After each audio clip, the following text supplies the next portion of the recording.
The second component that you need to plan for is the behavioral competencies. McGill University has introduced 7 new behavioral competencies that it is seeking in its manager and leaders. These are relevant in terms of new hires, promotions, development, and so on. Simply put, it is not just accomplishing our tasks or meeting our objectives that counts, but how we get there.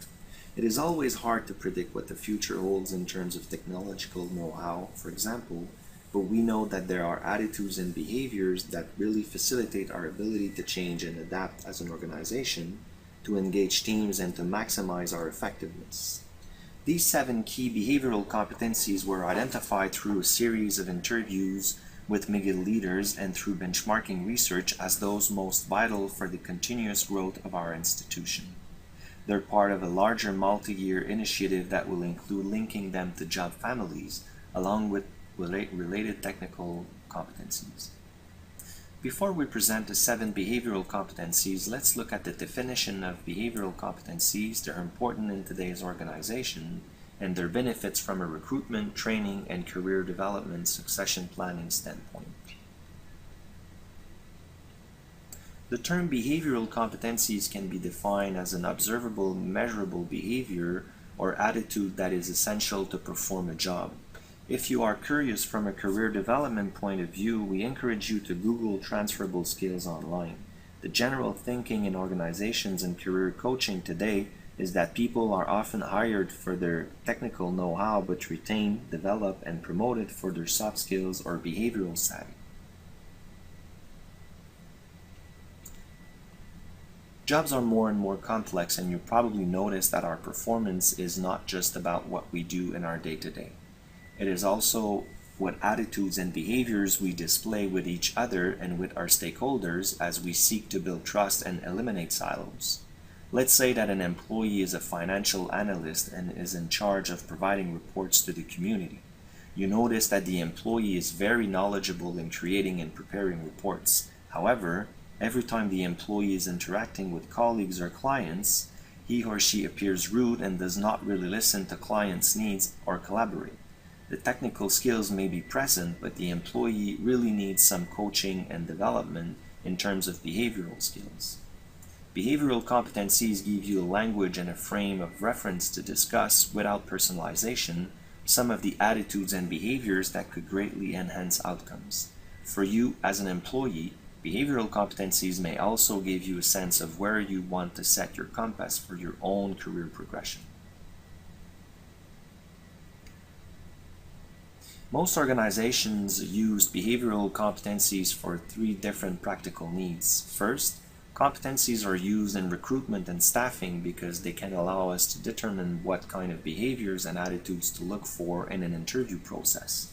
Often we look for examples of times where the interviewee displayed those much sought traits. They're also used foundational to training, such as in the leadership development program. You can have a conversation with your employee around their developmental needs and identify those specific competencies that they need to enhance to maximize their outcomes. As well, you want to recognize the competencies that really make your people stand out. It is important to recognize what is working. Finally, behavioral competencies are used in career development. Employees can identify their behavioral competencies and see how they fit with other jobs opportunities. Here are the 7 behavioral competencies at McGill. We have change agility, which embraces change and improvement to move the university ahead. Resourcefulness gets things done efficiently and resource effectively.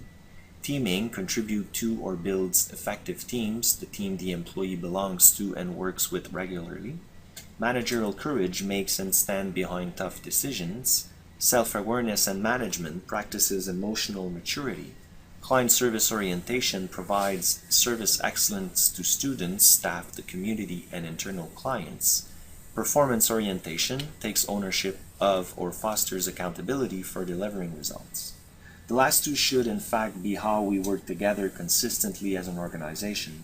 However, for now they give you language to talk about client service and about performance and to set goals.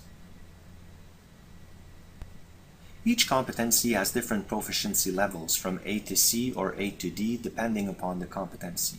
The title of each proficiency level, such as accepts change or actively deals with change and ambiguity, represents the key behavior that the employee should demonstrate at all times. You will notice that different proficiency levels are intended to be incremental. The more we go towards D, the more complex the behavior is to demonstrate. If the proficiency level needed to do the job is high, for example level C or D, your employee may still benefit from a conversation dealing with a lower level of proficiency related to the competency. Don't be afraid to go back and address an element that might need attention at a lower proficiency level, if the description helps clarify a behavior that you would like to see changed, regardless of the level. You should know that the levels of proficiency required for any M position are in the process of being assigned. This means that when the project is complete, you will have concrete expectations that are understood institution-wide for your employee. In the meantime, we think that it is helpful to still use the behavioral competencies to discuss both areas of strength and areas for continuous development. It gives you both a shared language and an invitation to address areas of importance and how the employee negotiates their environment. So let's look more closely at a proficiency level. Proficiency level B of change agility, for example, is actively deals with change and ambiguity. The additional information you find under actively deals with change and ambiguity are examples of concrete behaviors or attitudes that an employee should demonstrate in order to meet the requirement of level B. An employee can, for example, display this level of proficiency by deciding and acting on a situation without having the total picture, or by responding appropriately to risk and uncertainty, or by learning quickly when facing new problems. One thing that is important to do in the planning phase is to take the time to explain and agree with your employee on what actively deals with change and ambiguity means in terms of his or her job. By doing that, you establish your expectations on how you will assess whether the proficiency level was met or not.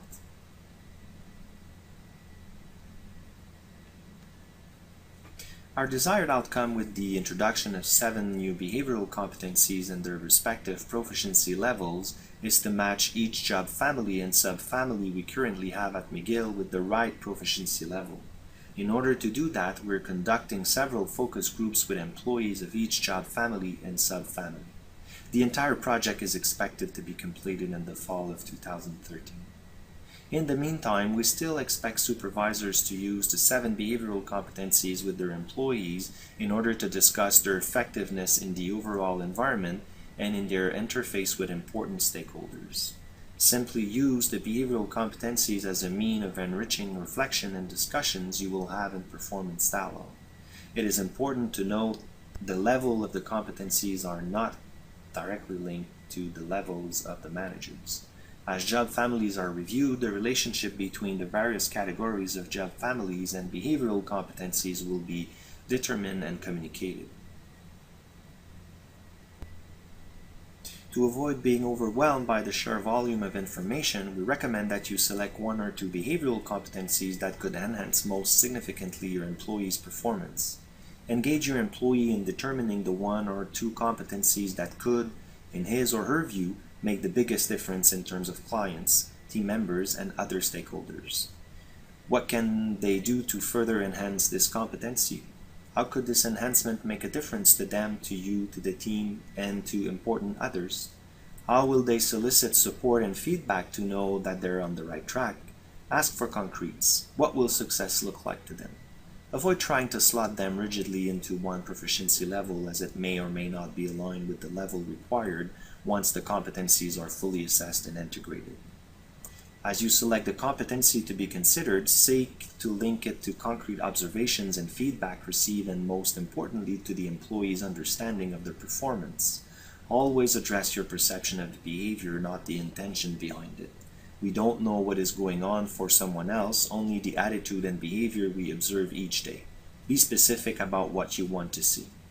Most importantly, seek to ensure that the employee understands how this desired change in attitude or behavior is directly related to his or her job and job aspirations. Then it becomes meaningful.